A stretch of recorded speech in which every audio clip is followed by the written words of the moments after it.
Welcome back to the Revealed Bible Study Method. I'm Jen Avey, and I hope that your time in God's Word has been enriched, that you have been encouraged and blessed as you're learning this new method.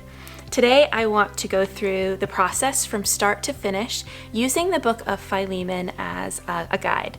I want to model the process for you in a 3-part series where each part will cover one step in the process. So prepare, divide, and journal.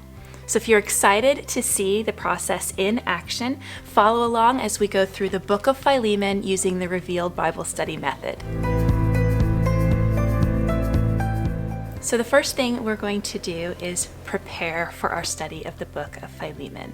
So if I open up in my journal to the prepare section, I will be reminded to pray for wisdom, reminded that prayer is a posture of my heart through the entire process, that I recognize that I'm always in a conversation with God as I am studying His Word and looking to see what He has revealed of Himself.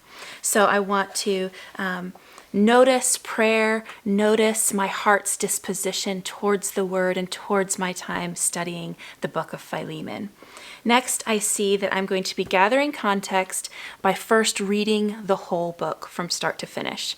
And I don't need to do this listening to an audiobook because Philemon is a great example. It's short, sweet, and able to be done in one sitting. So I'm going to read the whole book of Philemon, brief overview, get a big picture, kind of that 40,000 foot view, and then I'm going to answer some initial context questions in my journal. Once I have finished reading the entire book of Philemon, I'm going to move on to gathering context. I read the book of Philemon in my ESV. I usually keep my ESV and my 1984 NIV on hand at all times when I'm doing my study, and I'll flip back and forth between the two of them for my initial context reading. Then whichever one I haven't used, I'll use for my deeper dive study, and that gets me through 3 translations in the course of my study. So I went ahead and used the ESV for my initial reading. And now I'm going to gather some of that context information. So I'll turn to that page in my journal that shows me the book of Philemon and lists those context questions of who, where, when, and genre. And then I'm going to use some outside resources to find this information. I read in just a standard Bible without any study notes. So when I go to find this initial context information, I will grab my study Bible. So this is my NIV. I don't normally do my reading in my study Bible so that I can avoid some of those extra notes and commentary. But when I'm looking up this context information, I can flip to the book of Philemon in my study Bible, and it will give me author, date, places of writing, background information, structure, and outline. I usually avoid anything that says purpose or theme at this point in my study because I'm just looking for the who, where, when, and the genre for my initial context. I really want to keep it that big picture. I haven't yet started my deeper study, so I don't want to be focused on the theme and the purpose just yet. One of the other resources that I use is this Tyndale Concise Bible Commentary.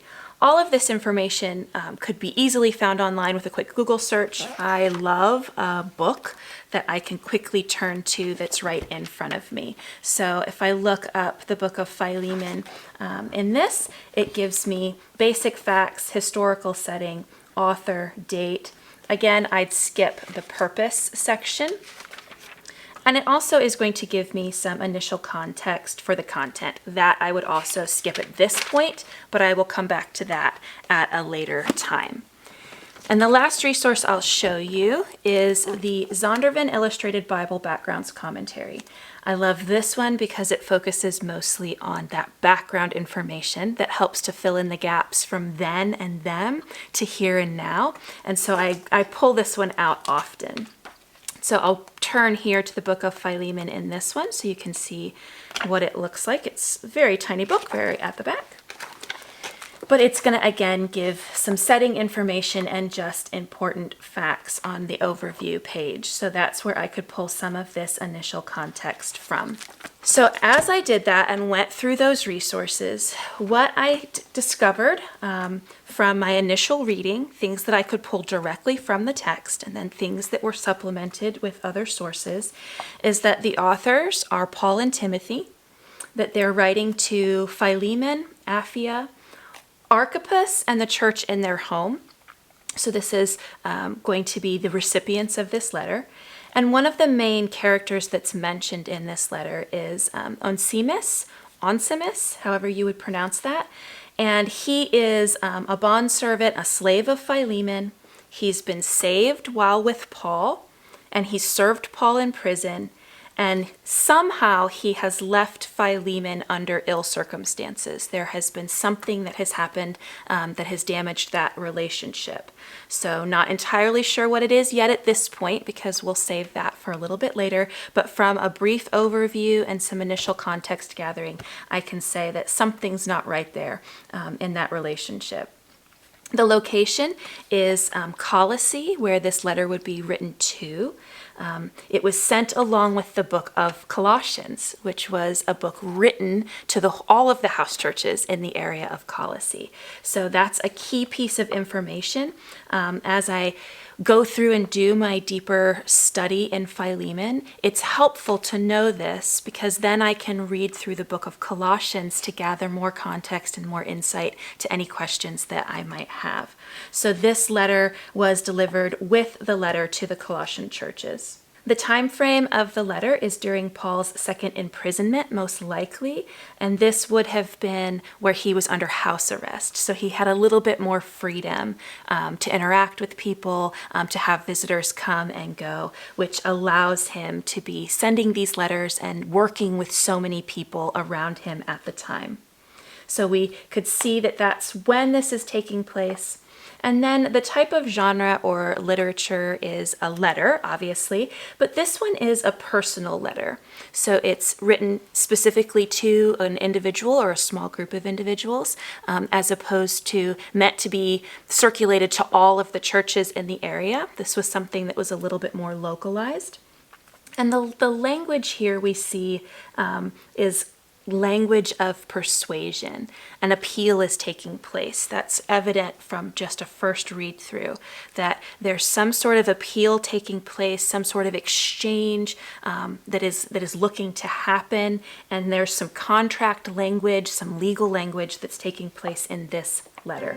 And that helps me frame my general context before I start to divide. So that gets me through the prepare section. Step 1, reading the book from start to finish, choosing a translation different than the one that's in my journal and different than the one that I'm going to do my deeper dive in. And then working through the text and some outside sources to gather who, where, when, and the genre of the book that I'm studying. So that's what it looks like to use the Revealed Bible Study method to prepare for the book of Philemon.